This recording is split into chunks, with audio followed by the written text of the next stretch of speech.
अजय अग्रवाल जी, जालंधर से। राधे राधे। जय श्री राम। प्रभु जी राधे राधे। प्रभु जी, शादी के बाद माता पिता का बेटों के ऊपर निरंतर पैसों को और घूमने फिरने को लेकर कैसा होना चाहिए? क्या उनको अंकुश करना चाहिए? क्या करना चाहिए? देखो, हम केवल प्रश्न का उत्तर देते हैं अपने जीवन को भगवान के चरणों में समर्पित करने के लिए। उसमें से जो बाधा या जो प्रश्न है उसका उत्तर तो हम दे सकते हैं, और इन सब व्यवहारिक का उत्तर देने की हमारी रुचि नहीं है। हम इस विषय में क्या करें? आप विचार करो। माता पिता की क्या परिस्थिति है, उसका पुत्र किस स्वभाव वाला है, उसकी बहू कैसे स्वभाव वाली है, पूरी जानकारी के बाद उसका उत्तर होगा। प्रत्येक माता पिता का स्वभाव अलग अलग है, प्रत्येक बहू का स्वभाव अलग अलग है, प्रत्येक बेटों का स्वभाव। तो अगर यहां से हम उत्तर देते हैं तो सार्वभौम उत्तर जाएगा, तो इसका सार्वभौम उत्तर तो नहीं हो सकता, इसका व्यक्तिगत उत्तर हो सकता है। आप अगर पूछ सकते हैं कि आपके माता पिता की अवस्था ये है, उनका स्वभाव ये है, हम उनके बेटे हैं, हमारी पत्नी का स्वभाव ऐसा है, अगर हम बाहर जाना चाहते तो फिर ये पर्सनल स्वभावगत उत्तर है, लेकिन ये सार्वभौम उत्तर नहीं। तो हम साधु वेशधारी हैं, हमारा उत्तर सार्वभौम होगा। आप परमार्थ के विषय में प्रश्न करेंगे, सार्वभौम उत्तर होगा, लेकिन व्यवहार के विषय में व्यक्तिगत उत्तर होता है। हम चाहते हैं हम व्यक्तिगत उत्तर देने के लिए नहीं बैठे, हम सार्वभौम उत्तर देने के लिए बैठे हैं। तो आप इस विषय में। प्रभु जी, माता पिता बेटे बेटियों को, खासकर बेटों को बचपन से लेकर युवावस्था तक क्या कैसे शिक्षित करें कि वो अपना नशा मुक्ति के बिना सुखी दाम्पत्य जीवन लीड कर सके? नशा मुक्ति के बिना, बिना नशे के, हाँ, बिना नशे के, बिना नशे के, हाँ, सुखी दाम्पत्य। हाँ, पहले इसमें बात यह है ना कि माता पिता को अगर शास्त्रों का ज्ञान नहीं है, माता पिता स्वयं सत्संगी नहीं है, माता पिता स्वयं धर्म से नहीं चलते, माता पिता कभी भजन नहीं करते, अब वो बेटों का सुधार क्या करेंगे? माता पिता बालकहि बुलावे, उदर भरे सोई जतन सिखावे। अब वो यही सिखाएंगे ना कैसे रुपया कमाना है, कैसे क्या मनमानी आचरण करने हैं। अब उनको खुद धर्म का ज्ञान नहीं तो कैसे? जो धर्मात्मा माता पिता हैं, जो शास्त्र का स्वाध्याय किए हैं या संतों का संग किए हैं, वो अपने बालकों को भगवत शिक्षा देना प्रारंभ कर देते हैं। ए सुनो, सुबह उठो, पहले धरती के चरण छो, और हमारे चरण छो, पापा के चरण छो। बच्चे को शिक्षा दी जाती है, और इसके बाद थोड़ी देर नाम जा, स्नान करके आ, नाम जप कर, संयम से रहने की शिक्षा, भगवत आचरण शिक्षा जो हमारे अंदर है वही हम सिखा सकते हैं ना। फिर वही बच्चे आगे जाकर के धर्मात्मा बनते हैं, वही भक्त बनते हैं, वही राष्ट्र भक्त बनते हैं। लेकिन आजकल हम बच्चों को कम दोष देते हैं, माता पिता को ज्यादा दोष देते हैं। क्योंकि आपकी सावधानियां खुद खत्म हो चुकी हैं।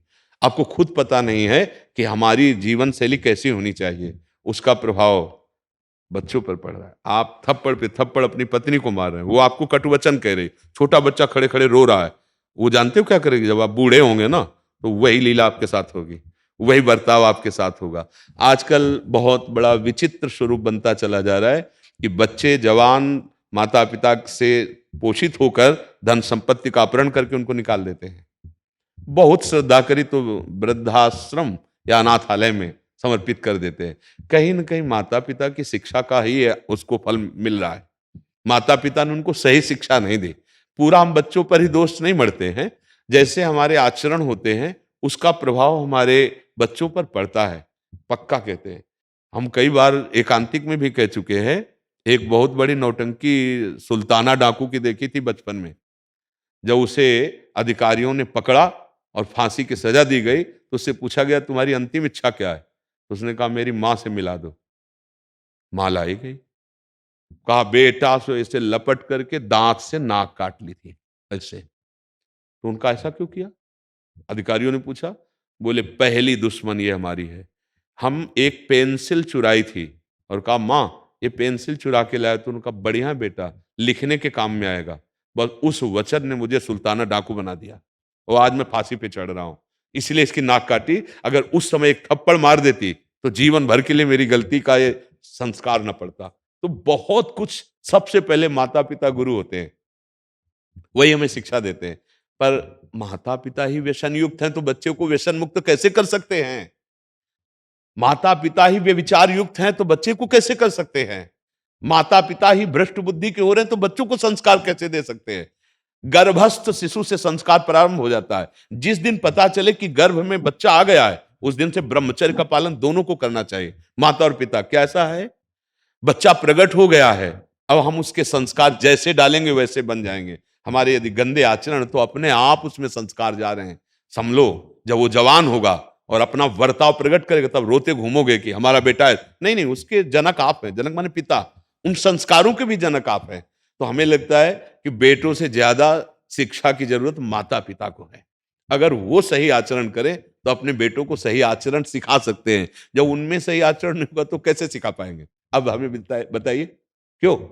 अच्छा, इसके बाद अपनी बेटी आवे तो सास कैसा बर्ताव करेगी, विचार करके देखो। और बहू के साथ कैसा बर्ताव करेंगे? ठीक है, बहू से पूछो तुम अपनी माँ के साथ कैसा बर्ताव करोगे, सास के साथ कैसा कर रहे हो। ये सब, ये जो गृहस्थी के चरित्र हैं, ये सब भ्रष्ट होते चले जा रहे हैं। ऐसे कई, आप लोग तो संसार में समाचार सुनते होंगे, आप देखते हैं कि बूढ़ी माँ को बेटा मार रहा है, या बूढ़ी सास को बहू पिटाई कर रही है, या सास ससुर पति तीनों मिलकर के बहू की पिटाई कर रहे हैं। ये क्या है? ये राक्षसी बुद्धि कैसे आ गई? बोले भगवान का आश्रय नहीं, सत्संग सुना नहीं, शास्त्र स्वाध्याय नहीं, तो बुद्धि भ्रष्ट तो हो ही जाएगी। भगवान के आश्रय के बिना देवी हेसा गुणमयी मम माया दुरत्यया, ये दुरत्यय माया है। किसी भी तरह कितना भी कमा लो, शांति नहीं मिलने वाली, सुख नहीं मिलने वाला, कुछ भी भोग लो, भगवान का आश्रय ले लो, नाम जप करो। और बड़े बूढ़ों, जो माता पिता परिवार, उनकी भगवान मानकर सेवा करो, सच्ची मानना, भगवान प्रसन्न हो जाएंगे। अपनी माँ में भगवान देखो, अपने पिता में भगवान देखो, बुजुर्गों में, बीमार में, पशु पक्षियों में। ऐसे अगर ऐसी दया की भावना आ गई, भगवान प्रसन्न हो जाएंगे। पर हम लोग विपरीत दिशा की तरफ जा रहे हैं। भोले भाले पशुओं का वध करके उनको रांधते खाते हैं, बड़े आदमी बने, खूब रुपया है ना, मनमानी पैसे के बल पर व्यभिचार करते हैं, मनमानी व्यसन करते हैं। कर लो, 4 दिन है, इस खेती में जो बोओगे वही काटना पड़ेगा। बबूल बोओगे तो कांटा मिलेंगे, आम बोओगे तो मीठा रसदार फल मिलेगा। तो ये कर्म है, अवश्य में भोक्तव्यम कृतम कर्म शुभाशुभम। अगर हम किसी को भी समझाना चाहते तो पहले हमें समझना होगा।